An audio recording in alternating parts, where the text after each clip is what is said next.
All right, so for you guys to get pushed the way you got pushed after you're up 14 in the second half and to come out on the right side of it, just how much can that mean to this team sort of moving forward here? Yeah, I think it means a lot, obviously. Payne was saying, like, when you can win, when you can learn through wins, and you don't have to take that loss, that's a big thing for a team. Road wins are obviously never easy in the Big Ten. Doesn't matter what a team's record is, what you might think of a team. I think Nebraska has really great fans. They kind of came out and they were really loud. They really helped their team. But just kind of we played through that. A lot of, Braden at the end hit those 4 free throws in a row. It's huge. As a freshman, not really being in a Big Ten environment before, making 4-4, kind of huge. Brandon made 2 for 2 in his free throws. That's great. But just kind of playing through it. And then I felt like we were getting really good offense. We just weren't knocking out shots. Like I felt like we got a lot of really good shots. They were triple teaming me. I felt like before I even caught the ball sometimes. Right. It was kind of ridiculous. And we got a lot of open shots off of that. We got a lot of people who can knock down shots, and they just didn't today. So kind of just being able to still win games on the road when your shooters aren't maybe making the shots that they usually make. Yeah, that's a big thing. I'm sorry. Them kind of taking the ball out of your hands a little bit. Did that force you guys to kind of find some different things to, I guess, do down in crunch time? Yeah. Power other people? Yeah, we went to a lot of kind of ball stream with Peak. We went ball streams with Fletch, kind of getting them downhill, getting them driving.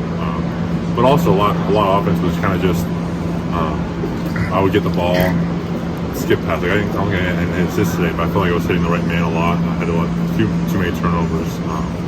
But I felt like I was kind of making the right reads out of the double team. And we just kind of sometimes weren't making the shots. You're obviously used to a lot of attention, but was that even more exaggerated and consistent from start to finish than what you're used to? Yeah, I've never played against that type of defense. Usually I'm expecting kind of triple teams off when I get a catch, but I feel like a lot of times before I even got the catch, I had 2 people on me. But it really helped open up the floor for other people. Like we found a lot of skip passes. They would just look down, and just by even looking down to me in the post, it would force them on a rotation. We would look down and skip the ball, and they'd be in rotations from that. So just obviously they're very good at it. I think they're very unique in the way they kind of do that. They always practice that. I'm not sure how much I'll see that the rest of the season, but I'll be ready for it if I do. How do you keep your rhythm knowing that, at some point you have to just expect a triple team? Is it more difficult to keep your offensive rhythm the few chances you do get? Yeah, it's definitely tough. I think kind of, me personally, I believe that rhythm is a little overrated offensively. I don't think kind of like getting a lot of shots up means that you kind of feel comfortable on offense. I feel like I feel pretty comfortable on offense no matter what. If I'm shooting the ball, if I'm passing the ball, I'm still getting those touches. I might not just be shooting them. I'm still touching the ball when I get the rebounds. Still touching the ball when I get the post feeds. So I feel like as long as you're touching the ball, you don't really have to be shooting to get that rhythm. I don't know if it was a you problem because you had 17 rebounds, but they had 19 offensive rebounds. What did you kind of make of that? Yeah, there was that stretch at the end, kind of overtime, that one possession where they just got like 4 or 5 offensive rebounds. I feel like I could have really done a better job rebounding. I think my man got a few. Derek Walker got a few. But it's just kind of like a team thing. We got folks on really boxing out. They crashed a lot of dudes. They had a lot of size. Greasel, Juwan Gary, that one. I forget his name. The point guard 45. You got a lot of dudes that have a lot of size. And it's just kind of keeping them off the glass and maybe focusing on boxing them out instead of going for the rebound and making sure your man doesn't get it.